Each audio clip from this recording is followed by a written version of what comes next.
Olá, estamos de volta com mais um programa História Atual. Você tem curiosidade de conhecer o processo de imigração para o Brasil?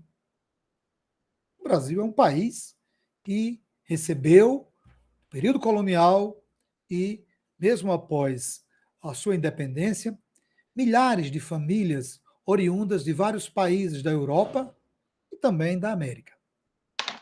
Na entrevista de hoje, nós iremos conversar um pouco sobre esse processo de imigração, em especial para a região Nordeste e, mais precisamente, para o estado do Maranhão. Não saia daí. Em instantes, começaremos o nosso bate-papo.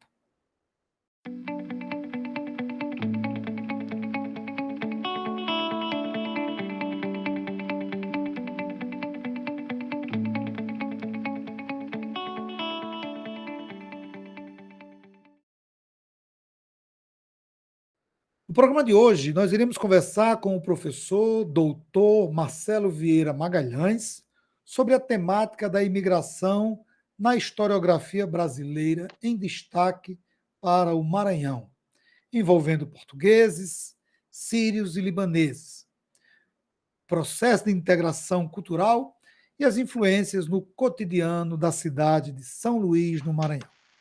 O professor doutor Marcelo Vieira Magalhães possui graduação em História pela Universidade Federal do Maranhão, especialização em História pela Universidade Federal de Uberlândia, mestrado em História e Culturas pela Universidade Estadual do Ceará e doutorado em História pelo Programa Interuniversitário de Doutoramento em História pela Universidade de Lisboa, pelo Instituto Universitário de Lisboa, pela Universidade Portuguesa e Universidade de Évora, Portugal.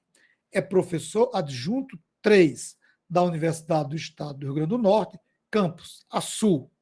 Tem experiência na área de História, atuando principalmente nos seguintes temas: imigração estrangeira para o Nordeste, nos séculos 19 e 20, escravidão no Rio Grande do Norte, na segunda metade do século 19, arquivologia, ensino de história, estágio curricular e história da música. Dentre a sua vasta produção científica, destacamos 2 artigos em que ele aborda a temática que vamos conversar: a imigração portuguesa nas páginas de O Mulato, de Aloysio Azevedo, na, na revista Expressão, Arte e Cultura, sob a organização de Ismênia Lima Martins e Alexandre Hecker, no ano de 2019. E Os Olhares da Alteridade, os sírios e libaneses e suas formas de se representar e ser representado, na Embornal, revista eletrônica da Ampul, Ceará, em 2012. Antes de começar a nossa conversa, nosso bate-papo, eu gostaria de convidar você que está nos assistindo para se inscrever no canal, dar um like, acionar o sino e receber semanalmente a nossa programação. Eu quero agradecer ao professor Marcelo por ter aceito o nosso convite para conversar um pouco sobre o processo de imigração e como esse processo ele é construído na historiografia brasileira. Quero começar nesse primeiro bloco perguntando: o imigrante ele está presente nos livros didáticos desde o processo abolicionista. Por que o atraso das pesquisas em algumas regiões do Brasil em detrimento de outras? Muito obrigado, Marcelo, seja bem-vindo. Olá, olá, olá a todos, a todas. Obrigado, viu, meu amigo, pelo convite. É sempre legal falar sobre essa temática, né? Porque é uma temática que, apesar do meu recorte aí ser o século XIX, né, início do século XX, é uma temática que está em evidência novamente, né? Quer dizer, a gente tá vivendo no mundo inteiro aí, de novo, esses movimentos populacionais migratórios, né? que vira e volta, eles se tornam mais evidentes, né? Mas é que eles são constantes o tempo todo na história mundial.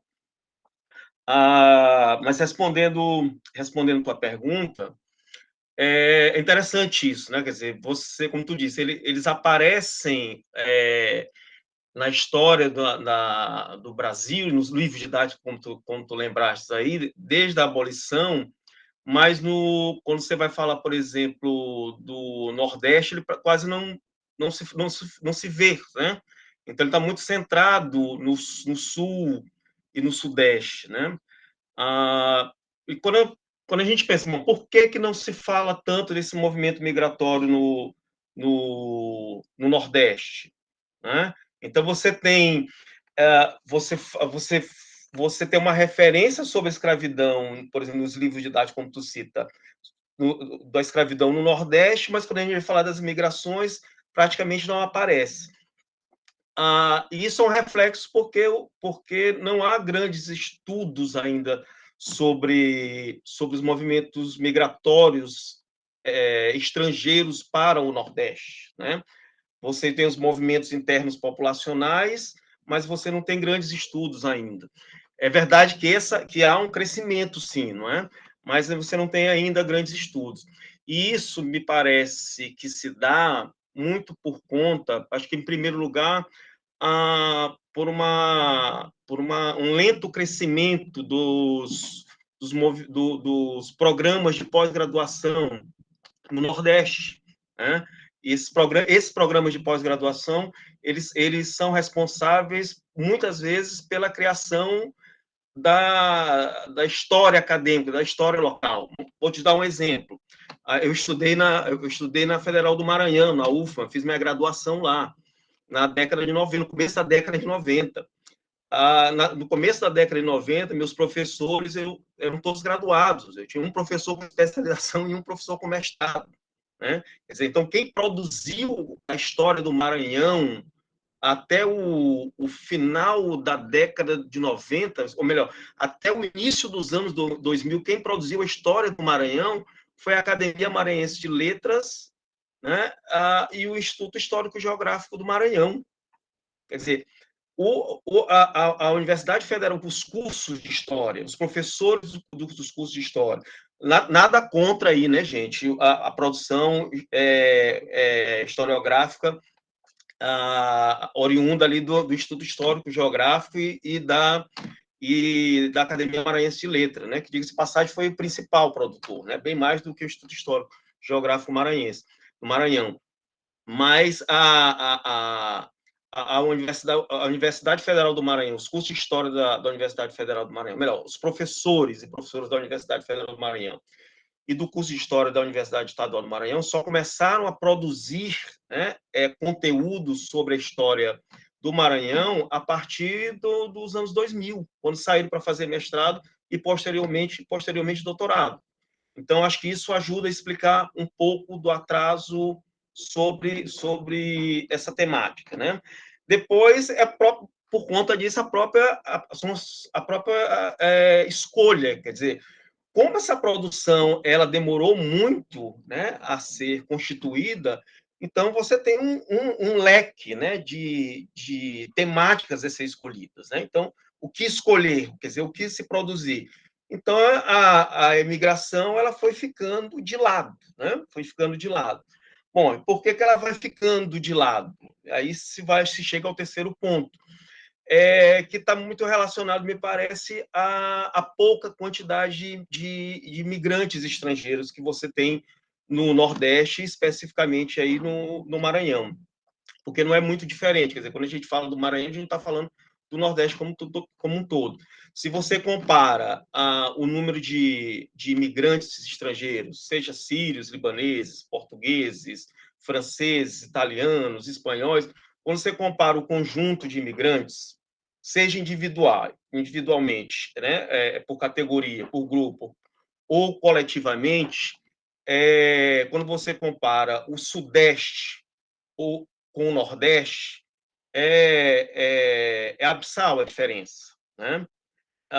se você compara o Maranhão com São Paulo, é gigantesca a diferença, né? Quando você compara Pernambuco à Bahia, que no Nordeste são os dois maiores estados que receberam imigrantes estrangeiros, e compara com São Paulo e Rio de Janeiro, a diferença ainda é muito grande. Então, talvez, quando você pensa a partir de números, né, e faz essa comparação, porque esse é um dado importante, né? Quer dizer, as pessoas passam a pensar em imigração a partir de números, inicialmente. Então, passam a partir da quantificação. Quanto São Paulo recebeu de imigrantes? Quanto o Rio de Janeiro recebeu? Quanto a Bahia recebeu? Quanto Pernambuco recebeu? Quanto o Maranhão recebeu? Quando você compara, então parece insignificante o número de estrangeiros, que mesmo a Bahia e Pernambuco receberam perto de São Paulo e Rio de Janeiro. Então não valia a pena, desse ponto de vista quantitativo, não valia a pena estudar a imigração estrangeira. Né? Quando você vai se voltando para outros estados, a exemplo do Maranhão, porque se você compara o Maranhão com Pernambuco ou com a Bahia, a diferença também é muito grande. Então, assim, do ponto de vista quantitativo, não é atrativo para o historiador, né, estudar. Agora, do ponto de vista qualitativo, sim. Né?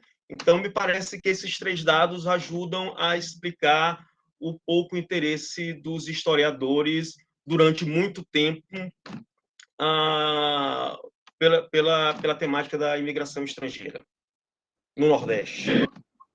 Marcelo, os portugueses teriam sido os primeiros imigrantes no Brasil, ainda no período colonial. Que outros grupos, e acredito, né, eu acredito que teriam sido também os primeiros a serem estudados. Que outros grupos tardaram a ser pesquisados? Ou esse tardiamento que você se refere foi apenas para os portugueses? Sabemos que outros grupos também vieram. Né? E esse tardiamento, a gente pode acreditar que outros grupos. Olha, Lemuel, assim, primeiro que a gente tem que fazer uma diferença. Quando você fala do período colonial, a gente não pode tratar os portugueses como imigrantes, né? Porque como o Brasil fazia parte do Reino de Portugal, então nós éramos todos portugueses, né? Então a gente não pode considerá-los imigrantes até a independência do Brasil. Então, depois da independência do Brasil, sim, eles passam a ser considerados, sim, assim, passam a ser sim considerados imigrantes. Mas no caso além dos portugueses, no Nordeste você tem grupos pouco estudados, alemães, espanhóis, poloneses, porque se você for ver dentro da historiografia da imigração, os grupos que despertaram maior interesse inicialmente foram os alemães e os espanhóis, alemães, italianos e posteriormente espanhóis, tá? Principalmente ali em São Paulo e Rio de Janeiro. Foram os locais que receberam os maiores contingentes dessas três nacionalidades. Então, os grandes centros de estudos, né, dessas três nacionalidades estão concentrados ali no Rio de Janeiro e São Paulo. Posteriormente, o sul do Brasil também vai se interessar ali por esses imigrantes, especialmente os italianos, né? E posteriormente também poloneses, por exemplo, o Sul também vai se interessar bastante. No Nordeste, já há estudos também voltados aí para italianos, também para sírios, libaneses também, mas principalmente para portugueses. Né? Há uma grande concentração de estudos voltados para portugueses no Nordeste. Marcelo, quais as temáticas, quando você fez a sua leitura, fez a sua pesquisa, levantou os seus dados, né? Nessa produção sobre imigrantes, não só a sua, mas outras que serviram como base para o seu trabalho, quais as temáticas são mais atrativas para os pesquisadores? Samuel, assim, a gente precisa fazer uma espécie de retrospectiva, né, da historiografia em relação à imigração, especialmente a gente pode falar dos portugueses especificamente, mas de um modo geral. Você tem, inicialmente, um interesse muito pelo quantitativo, né? Há uma expectativa muito de quanto desses imigrantes teriam vindo para o Brasil, né? Então, há muito dessa especulação, quer dizer, quanto de cada, quanto de franceses, quanto de espanhóis, quanto de portugueses teriam vindo para o Brasil. Mas se a gente for tratar especialmente aí sobre os portugueses, há um interesse inicial da historiografia, primeiro ali sobre a colonização, sobre a presença desses portugueses, né, já que eles seriam, ainda que não sejam tratados como migrantes, mas há o interesse dessa presença ali na colonização.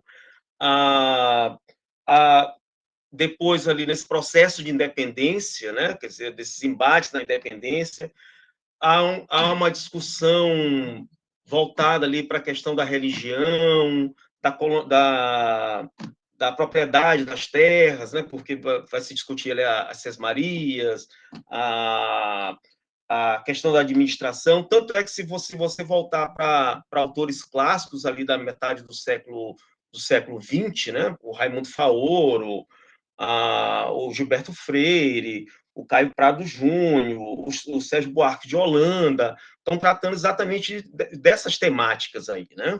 Então, isso mostra que a preocupação desses pesquisadores, quando vão abordar a presença portuguesa no Brasil, estão voltados especialmente para essas temáticas. Posteriormente, os historiadores vão alargando, né, seus interesses em relação a esses estrangeiros, né? Então, vão pensando, por exemplo, e a gente está falando dos portugueses, mas isso também vale para outros estrangeiros, tá? Para outras nacionalidades. Então, vamos pensar, por exemplo, na questão do associativismo, né? Quer dizer, que são essas associações que eles vão formando, né? Ao longo do tempo, principalmente no Rio de Janeiro, São Paulo, mas também depois também no Nordeste. E se você for pensar na questão econômica, do comércio, da presença do comércio, posteriormente, aí a gente já está falando do final da década de 90, começo dos anos 2000, da presença deles na política também, porque se você pegar, por exemplo, esses fluxos migratórios desses grupos clássicos, né, que estão presentes ali no final do século XIX, início do século XX, eles vão se arrefecendo, mas os pesquisadores eles vão se interessando também pelas gerações posteriores, pelos filhos, pelos netos desses imigrantes, né? Então, quer dizer, o que esses grupos, o que as gerações posteriores vão fazendo, que já são brasileiros, já não são mais estrangeiros, mas são brasileiros. Então, eles vão se tornando, por exemplo, eles já não são mais comerciantes, por exemplo, como eram os primeiros imigrantes portugueses, sírios libaneses ou italianos. Eles já não são mais industriais, mas eles já são profissionais liberais, eles já são políticos, né? Você tem vários exemplos, né, de sírios libaneses, de portugueses que enveredaram pela política ou pelas profissões liberais. Então, você tem um outro movimento migratório, que é um movimento migratório mais recente também, né? Então, se você vai, por exemplo, na Europa, há um interesse muito grande pela imigração, não do século XIX, sim. É claro que se estuda a imigração do século XIX, mas você tem um interesse maior pela imigração recente. Eu posso falar por experiência própria, né? Quer dizer, quando eu fui fazer o doutorado em Portugal, eu fui aprovado num programa de imigração, num doutorado de imigração, né? Que a preocupação central era os movimentos migratórios daquele momento, contemporâneos, né? Então, eu acabei não me adaptando muito bem, porque a problemática deles, as metodologias que eles utilizavam, estavam voltadas para as migrações daquele instante, né? E não as migrações do século XIX. Então, eu tive que fazer uma outra seleção para um outro doutorado, que estavam preocupados com questões voltadas para as minhas problemáticas. Então, você tem questões problemática, historiadores, cientistas sociais preocupados com outras questões. Então, você tem hoje historiadores, por exemplo, pensando na questão de gênero dentro das migrações, né? Você tem historiadores e pesquisadores de outras áreas pensando em questões da inclusão, da exclusão, da criminalização desses imigrantes, né? Das políticas públicas de Estado para esses imigrantes, né? É curioso, porque quando a gente estava fazendo doutorado lá em Portugal, existia um senso comum sobre os portugueses e as portuguesas, né? Desculpe, sobre as brasileiras e os brasileiros, que as brasileiras era no senso comum dos portugueses, as brasileiras seriam prostitutas e os brasileiros seriam ladrões, né? Só que quando você vai ver as estatísticas ali, e eu estou me referindo a 2012, você tinha 0,002% da população carcerária era de brasileiros, né? Mas no senso comum do português, o brasileiro era ladrão, né? Então, esse, por exemplo, é um campo que a imigração, que os estudiosos da imigração contemporânea estão bastante preocupados. Então, assim, na verdade, você tem campos, vamos dizer assim, mais tradicionais da pesquisa e campos novos da pesquisa, mas você tem esses campos mais, que eu estou chamando de tradicionais, eles também são renovados por conta dos novos objetos, né, de novas fontes, de novas abordagens que vão aparecendo. E de novos espaços também. Porque vamos pegar aqui o exemplo da minha tese. Como não tinha nenhum trabalho publicado sobre a imigração portuguesa no Maranhão, e o Maranhão, não é? Quer dizer, é conhecido como um lugar, né, de uma forte presença portuguesa, né? E eu demonstro na tese que, na verdade, essa presença ela não é tão forte assim ao longo do tempo, quantitativamente, ainda que qualitativamente, sim, né? Essa presença ela é muito marcante, porque se você for pegar em termos de número, a quantidade de portugueses no Maranhão, desde o início do século XIX, ela vai gerar em torno de 2.000 portugueses. A população no Maranhão ela vai crescendo, mas a população portuguesa ela continua em 2.000 portugueses. Ou seja, o percentual de portugueses vai caindo, né? Ela continua sendo 2.000, mas o percentual vai caindo, né? Mas qualitativamente esses portugueses eles têm uma importância muito grande no comércio, na indústria ao longo do tempo. Estamos encerrando o primeiro bloco da nossa entrevista com o professor doutor Marcelo Vieira Magalhães. Não sai daí. Logo mais, o segundo bloco da nossa entrevista.